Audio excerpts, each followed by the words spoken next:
Greetings. What are emotions, and why should you care? As a framework to answer this question, we may begin with the etymology of the word emotion. The word in English dates back to 1579, adapted from the French word émouvoir, pardon my French, meaning to stir up. The Latin root of the word indicates a movement outward. The current dictionary definition reads, a natural, instinctive state of mind deriving from one's circumstances, mood, or relationships with others. We're going to talk a little bit about that later on. I'd like to propose a simple definition that will serve us well for the purposes of this conversation. Emotions are energy in motion. As we've come to know from metaphysical and physical study, everything is energy. Emotions are energy too, energy moving in our bodies. So that's what they are. But why should we care? Well, as with all things in nature, emotions have a purpose. What if the purpose of our emotions is to serve us as a guidance system? If you consider that emotions are an indicator of the relationship between who you are allowing yourself to be in any particular moment and the truth of who you really are, in the broadest sense, who you have become, in this way it becomes tremendously important that we learn to understand our emotional bodies. As we navigate the contrast of our life experiences, we identify what is wanted and what is not wanted. Evolution and expansion is what life's all about, and it's all fueled by desire. Our emotions are here to teach us and to guide us along this path. Some of this may sound obvious to some of you. Some of you may need a refresher. Some of you may need to take more time to let this soak in and then observe the phenomenon in your life experience over time to make sure this is really true for you. I know that I was in my early 30s before I really spent a substantial amount of time wrapping my head around the far-reaching implications of emotions. It was only then that I could become mindful of my subtle emotional body on a moment-to-moment basis. And now, every day. I had grown up as a male in north central Texas. My environment, as you could imagine, didn't necessarily encourage me to understand emotions in this way. And like many, I sort of slipped into a pattern of suppressing or rejecting or denying or disowning my emotions. My behavior, outwardly, like many, became based on what I perceived was socially necessary and expected of me. You don't have to feel sorry. You don't have to feel sorry for me or yourself if you relate to this in this regard. In many ways, my path served me enormously well in that during that time I learned that another aspect of me, a broader aspect of me, was in charge of my emotional body. I found a way into the driver's seat rather than the other way around, letting my emotions control me. That being said, with some self-study and ensuing maturity of adulthood, I'm really not sure I'm ever going to become a real adult, but I've come to cultivate a healthier relationship with my emotional system. And these days, my emotions are welcomed, and I kind of see them as the teachers and indicators they're designed to be. Emotional energy is allowed to move through my body as intended. While all the cells of our physical bodies are receivers and receptors of emotional energy, I've come to understand that the solar plexus center, associated with the lungs, kidneys, pancreas, prostate gland, and the nervous system in our gut, is a potent energy center that is continually involved in the movement and processing of emotional energy in and out of the body. It will do one well to consciously cultivate more awareness of this part of the body as you become mindful of your emotions. The human design system is helpful in that it gives form to the different ways in which emotional body energy moves depending on your design. By contemplating what it suggests and then checking in with your mind and body, you can validate how emotions move for you. For example, my emotions move according to the individual wave, moving along at an even keel most of the time, with smaller, shorter up and down spikes. This wave type is often found in artists and creatives, where the inner world is their creative muse, and emotions arise more in response to what's going on internally rather than in response to external stimulation. You may experience emotions according to the tribal waveform, operating through physical touch and sensitivity to needs. It ratchets up and then explodes and then resets itself. Those whose emotional energy moves according to the abstract wave moves more gradually through desire and feeling. Based upon expectation, the wave crashes when expectations aren't met. So these are some ways that emotions move in your body. When you know how the emotions are designed to move in your body, you're more empowered to cultivate strategies for how they can serve you in life. Again, they are intended to be an indicator of your relationship between who you're being and who you really are. When we feel good and we make decisions from a space of feeling good, then we're more in alignment with who we really are. Negative emotions are an indicator of a widening gap between who you really are and who you're being in this moment. More simply put, our lives are supposed to feel good to us. It's written into our DNA. Desire fuels evolution. This idea may represent a paradigm shift to many of us, and it may take some time for you to let this sink in, but it is not required or necessary that we hold ourselves in spaces of negative emotion or that we suffer.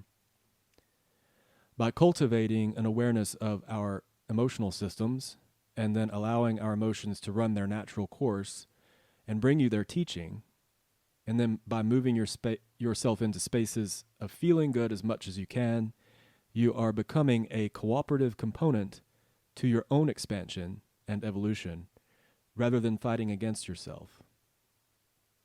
I remember a line from Dr. Strange, the Ancient One. You cannot beat a river into submission.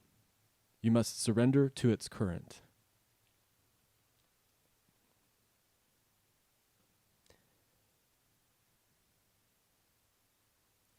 If you do not allow your emotions to move in this way, the result is suffering and ultimately disease. All the cells of your physical body are tuned to be aware of and responsive to the emotional signals that you're offering them. To live your best life, make your decisions from good feeling spaces.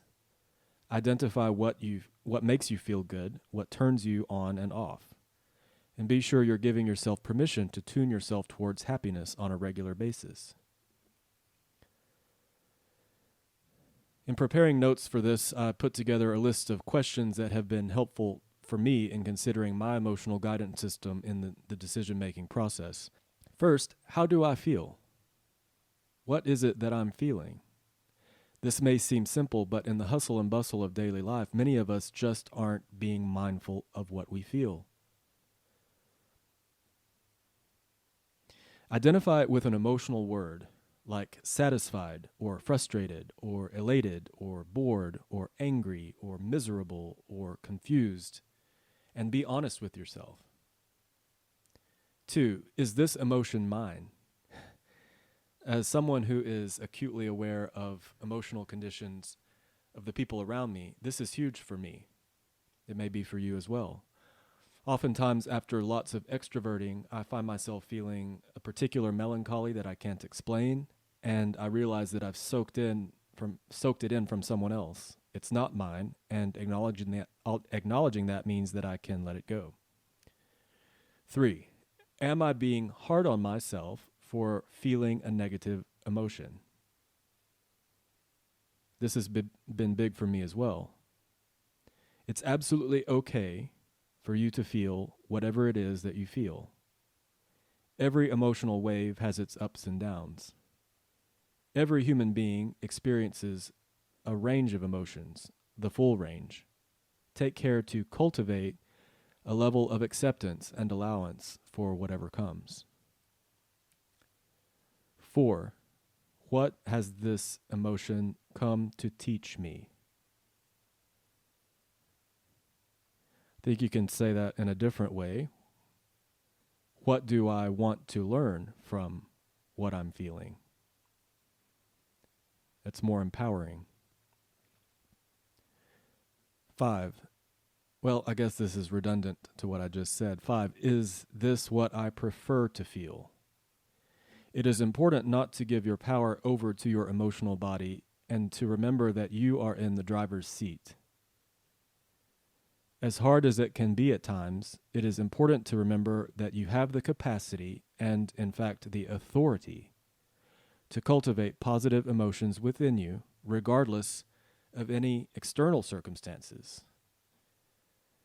While we often seek out an external cause for our emotional situation, the truth of the matter is that your mood and your attitude about anything and everything originates from within you. Every time, no exceptions. You can cultivate the capacity to pivot your emotional condition anytime you want to. If a circumstance or a situation has inspired negative emotion within you, you are empowered to either cultivate a better feeling emotion in response to the specifics of that situation, or ultimately to change your focus to something else that feels better to you. I've heard the analogy of having your hand on a hot burner or being a frog in a boiling pot of water. Take your hand off the burner. Leap out of the water. It's your right to feel good. There are all kinds of luminaries that we can refer to, from Mother Teresa to Nelson Mandela to Alicia Keys, who've shown us, they've demonstrated this awesome power of the human spirit to remain positively focused in light of tremendous conflict and adverse conditions. You have that power in you as well. 6. Am I ready to make a decision or move energy in response to the emotion that I'm feeling? Am I honoring my emotional process? Where am I on my emotional wave?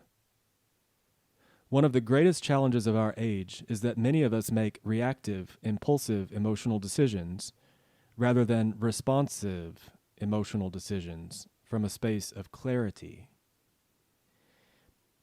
If you are in a space of a heightened emotion like ecstasy or in the depths of a despair, it may not be the right moment for you to make a life-altering decision on a subject that's important to you. Consider that you can allow the full cycle of your emotional wave to run its course. Learn how to find those special moments when it's time to make a decision. If your wave moves like mine does, the strategy is to wait and respond. Could serve you tremendously well.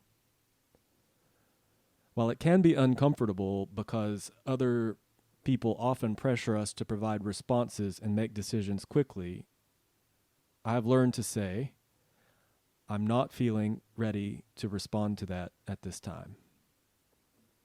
It's as simple as that.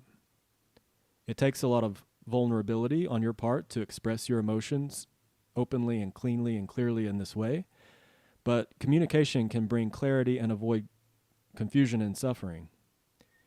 Even in the communicating, though, you can express and take responsibility for how you feel. For example, instead of saying, "You hurt me really bad," to someone after an argument, when you come to understand the truth of the matter, your communication may sound more like, "I felt myself get triggered, and I panicked in response to what happened, and I wanted to talk to you about my feelings, and try to understand everything better. This way, they don't feel you placing blame. It's just communication.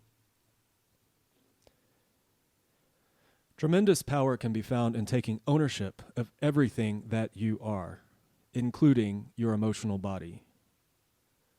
The more you cultivate your awareness and your emotional guidance system, the more unconditional you can become in your relationships, and the happier you will be. I hope you really, really can get the profundity of this. If you're like me, it may take you some time, but you are the creator of your life experience, whether you've come into a space of conscious creation yet or not.